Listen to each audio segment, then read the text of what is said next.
Mais les titres, les coupes, c'est pas ça qui change les hommes. C'est les aventures humaines.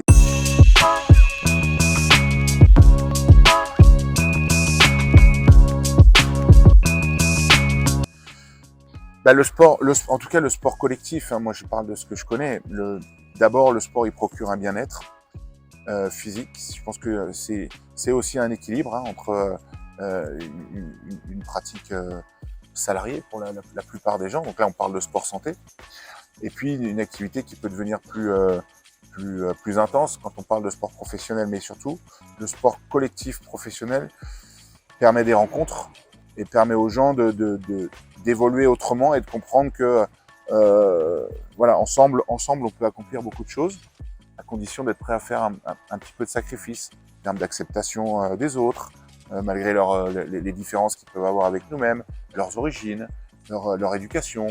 Voilà. Et tout ça amène un joueur ou une joueuse, s'il est capable d'accepter ces étapes et de les franchir, à devenir une meilleure personne.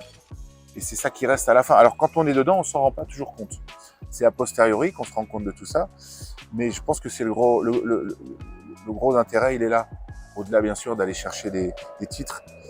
Mais les titres, les coupes, c'est pas ça qui change les hommes. C'est les aventures humaines et c'est être capable de comprendre comment est-ce qu'on a été capable ensemble de construire un cadre qui n'était pas forcément notre cadre de prédilection, mais qui était le cadre commun, et comment on a été capable de s'intégrer dedans, de le faire évoluer et de vivre avec tout un environnement humain autour de soi.